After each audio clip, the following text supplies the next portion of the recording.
Fala pessoal do canal, vamos para mais um vídeo aqui. Esse vai ser o último vídeo sobre aquele assunto de Satoshi Nakamoto, né? E aí nesse vídeo, faltou naquele vídeo anterior lá, eu explicar sobre os arquivos, né? Então nesse vídeo aqui que a gente tá vendo aqui, ó, tem muito barulho hoje aqui, né? Esse vídeo que você tá aqui, você vê aqui que eu publiquei anteriormente, né? A Fortuna de Satoshi Nakamoto. Nele eu apresento lá as primeiras versões do software, um código de 2008, e essa lista aqui que aparece aqui, ó, de endereços, né, que são endereços perdidos mesmo, né, do pessoal que começou a rede ali, e aí já não tem mais o endereço. Por que isso? Porque ninguém levava a sério, tão a sério, que ninguém imaginava que ia dar o que deu hoje em dia, né. Então, os endereços do começo, a maioria está tudo perdido. Quem deve ter guardado são os desenvolvedores, né, do software. Porque, tipo, Alfine a gente sabe que guardou. Adam Beck, né, ele deve ter uma quantia muito grande hoje, né, do Hashcash, né. Nick Szabo deve ter, Elon Musk deve ter ainda, que, né, querendo ou não, ele devia saber sobre isso aí. E vamos verificar aqui então, da onde que eu tirei aqueles arquivos, né, você viu ali. Eu tenho eles aqui na minha pasta, né, então um backup aqui que foi feito devido corromper o meu sistema, né. Então a placa Xing Ling aqui corrompe o sistema pra caramba. Mas tenho aqui, ó, o código, né, não é assim, tipo, alguma coisa que, eu tenho porque eu participei do projeto, não tem essa. Eu tenho porque eu baixei da internet. E você vê aqui, ó, nesse site aqui, né, vou deixar todos esses links que faltou naquele outro vídeo, vou deixar os links na descrição desse vídeo para você poder verificar. E por que eu estou fazendo esse vídeo aqui, não só coloquei o link lá? Porque se você, por exemplo, esse site aqui pode ser que depois mais para frente eles já tirem do ar, né, por algum outro motivo. Então tem um vídeo aqui que o site é acessível, né, e vai ficar o link na descrição. Nesse momento esses sites são acessíveis ainda. Nessa página aqui a gente tem os códigos, aqui ó, a data de 15 de novembro, né, 2008, são códigos aqui, que é aquele que eu tenho aqui do RAR, né, Bitcoin November 8, né, tudo certinho aqui, e aqui nesse site você encontra as versões, a versão hard, tudo que eu tenho ali na pasta vem deste site aqui, né. Tem as conversas do Bitcoin Talk, que você pode seguir o link também. E nesse outro que a gente vê sobre, vamos ver o que fala sobre isso aqui. É um tópico do Bitcoin Talk mesmo, onde meio que começou a conversa toda, né. Na verdade, acho que começou bem no P2P, né, Foundation, mas aí depois veio pra cá nessa parte aqui, que ficou mais formal, né. Mas aqui é uma especulação sobre a quantia a fortuna de Satoshi Nakamoto, né, como eu dizia lá no outro vídeo, né. E aí tem ali mais ou menos uma estimativa de quanto teria. Isso aqui é um tópico de 2013. Então até aqui dá para entender que, como o pessoal ainda tem essa ideia ainda hoje, dessa quantia dele, dá para entender que é proveniente dessas análises antigas aqui, né, de 2013. Mas fala aqui os detalhes sobre a mineração, que eles estimam e coisa e tal, né. Essa época aqui já é dita que em 2013 Satoshi já não estava mais ativo, né. Aí neste outro aqui, Bitcoin Talk também, eu tenho aqui o cara falando sobre os arquivos, né. Ele fala aqui que ele tem esses arquivos no e-mail dele. Por quê? Porque o cara participava da lista de contatos do pessoal que tinha interesse nesse projeto naquela época, né? Porque não foi feito do nada, né? Tem que contar com a quantidade de o apoio de várias pessoas ali que entendem muito bem do assunto para fazer uma coisa bem sólida que existe hoje, né? Apesar de parecer tão brincadeira naquela época, né? Mas aqui o cara fala sobre os códigos, tem aqui, né? Tem o source code aqui. E deixa eu ver aqui quem que fala mais. Para trás, aqui ele tem o source code. Aqui ó, Peter Todd foi apontado como um possível Satoshi Nakamoto, a gente sabe, né? Nesse ano, né? Não sei quantos meses atrás. Mas ele mesmo falou que não é, né? Mas ele é um forte desenvolvedor aí, mantenedor do Bitcoin Core hoje em dia, né? E aí você mostra aqui o interesse, como que você tem esses arquivos, né? qual o contexto de você receber isso de Satoshi Nakamoto, né? Aí o cara responde aqui pra ele, né? Ele fala que participava da lista de criptografia do pessoal lá daquela época, né? Tinha um time forte, o mais forte pra mim, que eu acho que tinha naquela época lá, pelo que eu já estudei, era o Ralph Finney. Ralph Finney foi o cara que fez o projeto ir pra frente mesmo, né? Aí ele até fala aqui do Ralph Finney, né?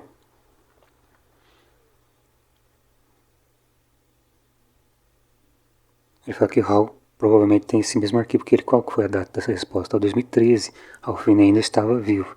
O que aconteceu com Ralph Finney? Ele descobriu uma doença degenerativa em 2009, logo depois, lá para outubro mais ou menos, logo depois que Satoshi Nakamoto, que eles lançaram o Bitcoin, né? E ele era atleta, tudo estava se preparando para uma corrida, uma maratona e coisa e tal. O cara era atleta, então ele descobriu essa doença degenerativa. Pelo que eu me lembro, era semelhante àquela do Stephen Hawking. E mais ou menos em 2014 ele deixa a sua última mensagem. Não sei se eu vou conseguir localizar ela aqui agora, que eu não deixei pronto. Mas ele deixa uma última mensagem falando de como ele achava que era Satoshi Nakamoto quando ele conversava com ele pelos e-mails. Porém, depois ele explica que já nem sabe mais qual seria a identidade dessa pessoa aí, primeira, né?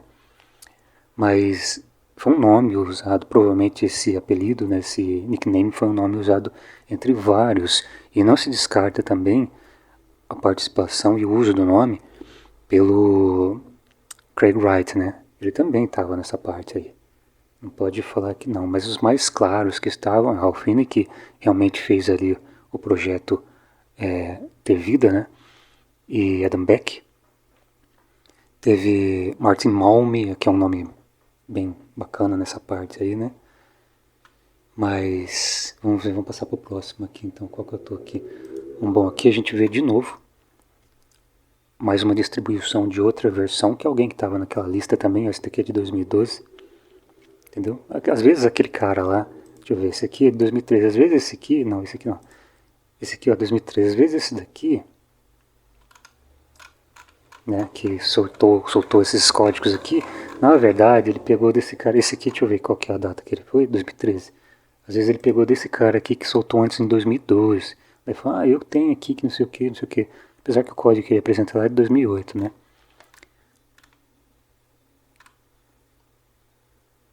Nessa época o Ralph Finney estava ativo ainda, né? 2012.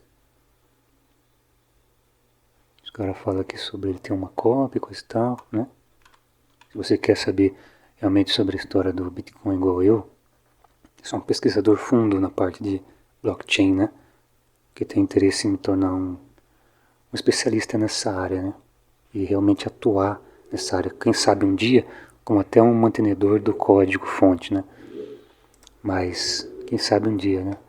Se você tem interesse, é só você seguir os links aí e tá tudo documentado nos fóruns, né?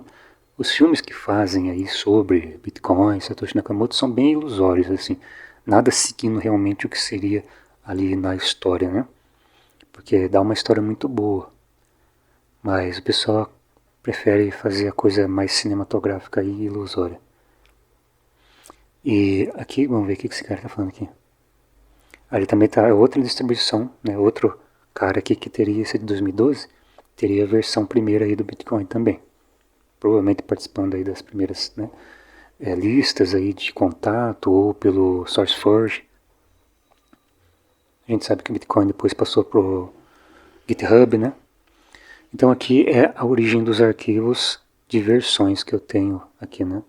E do código-fonte lá de 2008, né? Que é desse carinha aqui, ó. Cadê ele? Nossa, aqui é o cara que tá falando sobre a coisa.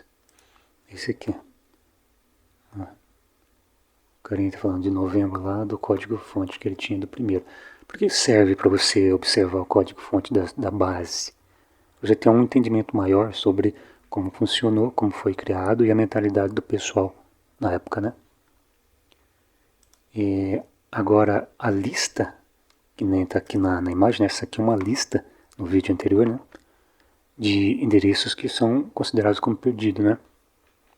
Essa lista eu peguei desse site aqui, ó, Deixa eu ver esse site. Esse último site aqui, ó. Ele tem todas as listas e está com saldo atualizado aqui, tá vendo? Esse aqui é o valor em dólar, né? E aí na parte de baixo a quantidade que ele tem em Bitcoin, né? Aqui no caso 51. 50, 50 era recompensa de bloco, era 50 moedas. Então, cada endereço público, isso aqui é endereço público, não tem nada privado aqui. Cada endereço público desse aqui contém uma recompensa de bloco, né? E que contém aí até hoje, provavelmente não sei se esse site está puxando o saldo atualizado aqui, se ele faz uma verificação ou não, né? Mas você pode copiar aqui, ó, vai estar no link esse endereço aqui. Você pode copiar isso aqui e consultar se ainda o saldo está lá. Mas provavelmente está, por quê? Foi como eu falei para vocês, ninguém levava tão a sério assim, entendeu? Até o próprio Ralph Finney, assim, tem umas mensagens que ele fala no Bitcoin Talk sobre isso também, né? Quem esperava? Por exemplo, ele partiu em 2014, por volta de 2014. Mas se ele estivesse presente até agora, a família dele tá, né? Tinha filho e tudo. Eles com certeza iam pensar, nossa, olha como isso foi tão longe, não é? Porque realmente foi muito longe. Mas naquela época você tem uma blockchain armazenando no seu HD, coisa que HD não era tão expansivo, não era tão... tinha tanta capacidade de armazenamento como hoje, e uma coisa que não valia muito, você ia acabar desinstalando. Se você desinstalar e não salvar a carteirinha sua, você perde. Como não valia nada, nem $1 nem nada, um monte de gente perdeu, entendeu? E é assim que funciona. Aquelas reviravoltas também em questão do Hotmail e do Orkut, várias contas foram embora, né? Que às vezes armazenou em drive do Outlook, se mexe um tempo, ele limpa o drive, você perde tudo, os arquivos e coisa e tal, né? Então muita gente perdeu muita coisa, teve muita conta cancelada, né? E é isso, né? Teve aquela época também, teve aconteceu aquelas porcaria com MySpace, que era muito usado naquela época também, né? Você vê, essa lista é realmente extensa. Você vê pelo lado aqui, ó, e tem muito mais do que, deixa eu ver aqui. Acho que tem muito mais do que eu tinha lá na lista lá ou não? Tem mais lista aqui na parte de baixo. Histórico de transferência. Mas ele dá uma estimativa de um total aqui, ó. É uma quantia muito exorbitante, né? E vai aumentando, mas ela tá perdida, não tem como fazer. Ninguém pode resgatar isso aqui a não ser com a computação quântica, né? Ou naqueles caça-chave privada, né? Tipo caça-seed, essas coisas tem na internet, eles têm sites sobre isso. E daí, quem sabe, na sorte você consiga identificar uma dessas carteiras aqui, mas a probabilidade é muito baixa. Mas tem gente que tem uns programas que ficam executando, tentando achar essas chaves, entendeu? Eu acho que acha, mas tem que ter uma máquina muito boa, com a placa de vídeo, eu uso a placa de vídeo, isso daí na GPU. Então tem que ter uma placa muito boa e muito tempo, que tem que deixar ali, que ele vai ficar fazendo um monte de pesquisa, né? Um monte de tentativa de localizar essa chave, seja através de seed ou de alguma outra maneira, né? Pelo hexadecimal, coisa e tal, né? Ou até mesmo por sistema binário, que essas chaves aqui, você pode usar ela de várias maneiras, né? CH e outras formas de criptografia aí. Mas tem hexadecimal, tem um formato de binário, tem um monte de coisa aí que você pode estar usando, né? Mas o que vai acontecer com esses endereços aqui, ó? Vamos ver nessa anterior aqui. Nesse anterior aqui ele fala, é um estudo mais profundo, deixa eu ver se tem a data dele aqui. Não sei se essa é a data da publicação correta. Mas não deve ser não. Mas ele fala um estudo de como eles fizeram para identificar o padrão Patoche, que é um padrão de mineração que é atribuído à atividade de mineração de Satoshi Nakamoto, né? Então é chamado de Patoche. Daí ele tem todo, vou deixar no link aí, você pode ler. Se não sabe o inglês, tudo bem, eu também não manjo muito bem, mas na leitura eu me viro bem. Você chega aqui e escolhe aqui para traduzir, né? E ele vai traduzir para você. Aí tem aqui, ó, falando que esse é Satoshi, né? Até essa ocasião, esse é um padrãozinho que eles identificaram. Ele vai explicar certinho como eles acham, né? Que é só para justificar a tese deles que Satoshi teria minerado e teria posse, né? Posse não tem porque já perdeu, né? Provavelmente todo mundo daquela época pegou aquela parte e perdeu. Mas teria cerca de 1 milhão de bitcoins minerados, né?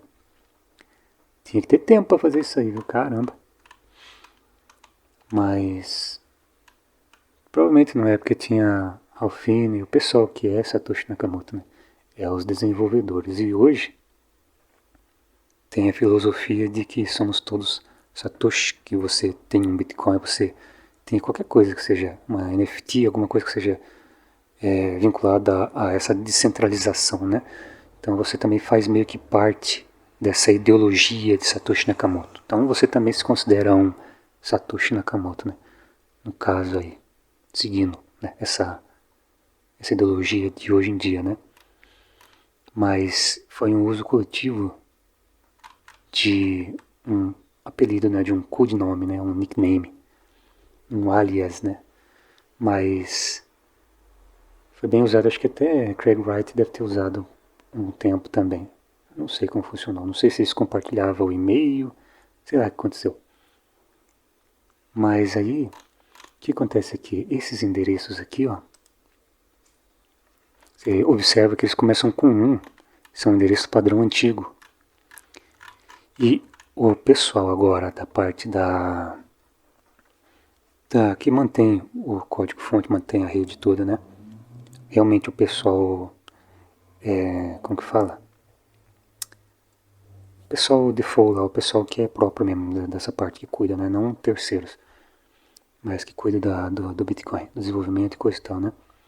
Eles vão fazer o seguinte, mais para frente, esses endereços aqui já não vão ser mais possíveis fazer movimentação alguma, porque eles são vulneráveis à computação quântica, né? Então vai ser gerada uma outra forma aí de resistência à computação quântica, né, pós-quântica, né, endereços pós-quânticos. E daí já é recomendável, já é recomendado já, né, faz um tempo, quem estuda sobre isso já deve saber.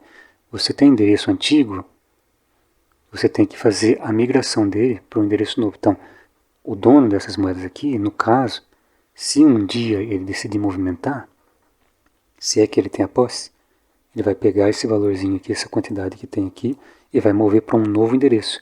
E é o que tem acontecido nessa movimentação que a gente viu desse ano, de 2025. Muitas carteiras antigas começaram a mover o fundo para outras carteiras mais novas, né, com endereço mais novo, entendeu?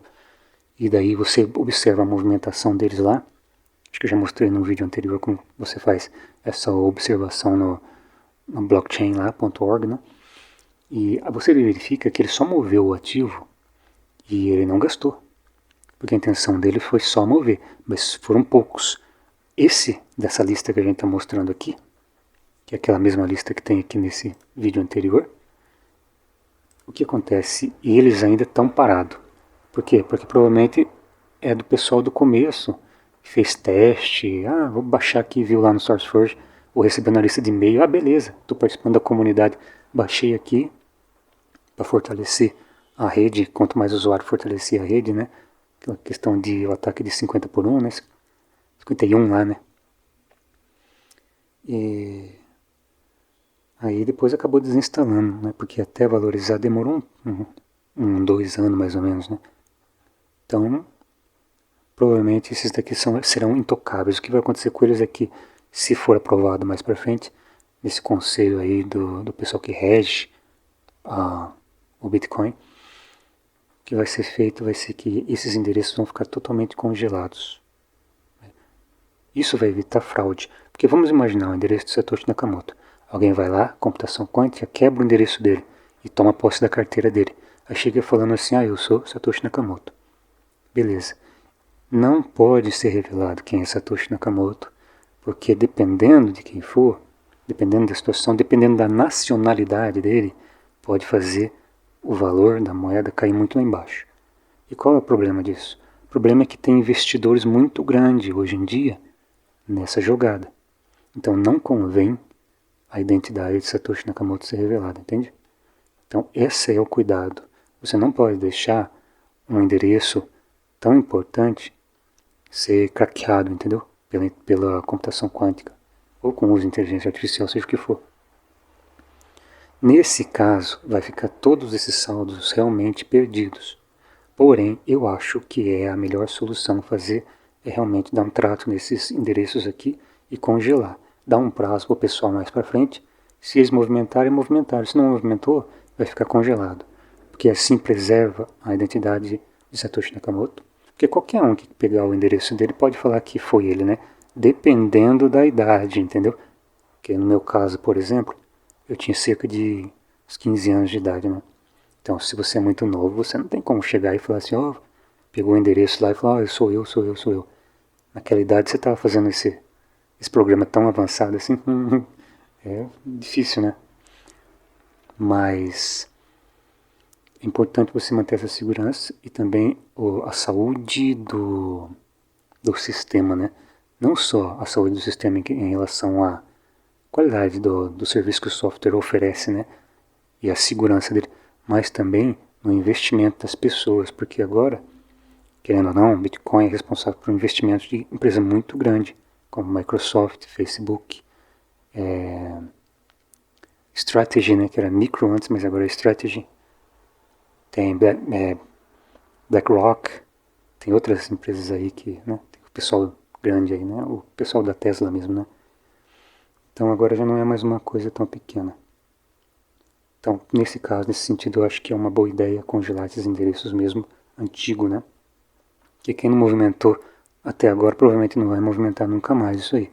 E é bem possível que algumas carteiras que estão sendo movimentadas, dessas das antigas, seja proveniente de crack, que as pessoas conseguiram craquear algum e-mail, craquear aí naquele programa de fazer, de ficar caçando endereços, sabe, com seed phrase, essas coisas, né? E alguns realmente deve ser que a pessoa achou, era dono e resolveu movimentar de novo. Ou era uma pessoa que era dono, perdeu e depois de muito tempo conseguiu acesso de novo e movimentou. Mas eu acho bem difícil essa parte, viu?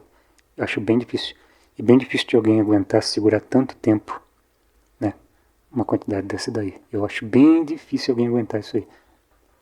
Mas, no caso, eu acho que é mais essa parte aí de crack mesmo. Mas eu realmente acho boa essa ideia de congelar aí. Bom, então o vídeo fica por aqui. Eu acho que já não tem mais nenhum assunto por agora para falar sobre Satoshi Nakamoto. A identidade dele está exposta na internet, é só você pesquisar. Ela é relacionada aos desenvolvedores iniciais. Beleza, tinha muita gente lá naquela época, né? Então todos eles que conseguiram tornar o software o que é hoje, né? Fazem parte de Satoshi Nakamoto, são responsáveis, né? E essa caçada sobre Satoshi Nakamoto, ela não é uma caçada sobre descobrir quem é a função dessa playlist que eu montei aí, né? É mais pôr em prática o estudo que eu tenho feito já faz um tempo em direção a se tornar um especialista nessa área, né? E eu acho que em breve eu vou se tornar um especialista nessa área, né? Agora eu estou mais vendo a parte do Ethereum e Solana, né? Que é importante fazer essa parte dessa nova geração que tem aí, né? E aí vamos ver se eu consigo se tornar um bom desenvolvedor aí e ajudar nesse sistema tão grande que se tornou hoje em dia, né? Encerrar por aqui e tenha em mente aí a filosofia atual, que é somos todos Satoshi, como já é dito, né? E tenha em mente também que não convém você identificar essa pessoa. E tenha em mente também que o governo dos Estados Unidos já sabe quem é.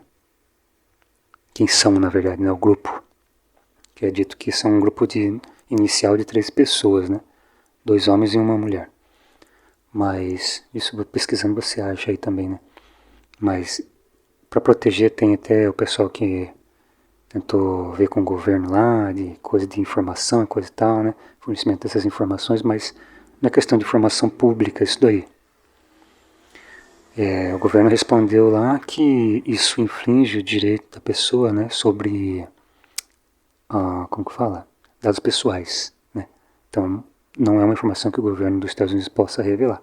Mas com certeza eles têm essa resposta, porém, como eu disse, não há interesse algum, no mundo atual em identificar ou revelar quem foi Satoshi Nakamoto. Essas 3 pessoas iniciais aí, né? Porque questões de investimento. Muitas pessoas poderiam ser altamente prejudicadas, né? E como eu falei, nacionalidade dele pode influenciar muito. O cara é chinês, o cara é japonês, o cara é americano, que tem maior chance de ser americano, claro, né? Beleza. Isso aí pode ser que deixe mal a visão do Bitcoin a outros países, né? Então é isso, esse vídeo finaliza então o nosso tema sobre Satoshi Nakamoto. Vou voltar aí fazer meus conteúdos mais pra frente quando eu puder, que eu quero bastante, voltar a fazer meus desenhos de animação. Entende? Agora eu vou ter um pouco mais de tempo, porque eu estou numa transição aí entre transição de carreira, né? Então estou tentando migrar para essa parte de desenvolvimento da Web3, né? Então nesse tempo aí acho que eu vou conseguir fazer algumas animações que é a essência do canal, né? Na verdade. E também gameplay, essas coisas, mas gameplay não dá muita visualização, a gente já sabe. Mas a gente sabe que a animação, se for bem feitinha, se for interessante, for divertido, dá umas visualizações aí, né? Então e também eu gosto de fazer umas animações, eu acho coisa engraçada assim, eu gosto de ver ela pronta depois. Acho bem bacana. Eu gosto muito mais quando as pessoas assistem e curtem, né? Quanto mais views e quanto mais curtidas no desenho que eu fiz, eu acho muito gratificante aquilo, né? Vamos ver como que vai seguir o canal aí nos próximos meses, né? Porque então já acho que eu não vou fazer animação nenhuma. Mas muito obrigado pela sua atenção até o momento. Como eu disse, né? Os links vão ficar aí na descrição do vídeo para você fazer sua pesquisa, às vezes até se tornar um desenvolvedor aí mais à frente, né? Muito obrigado e falou!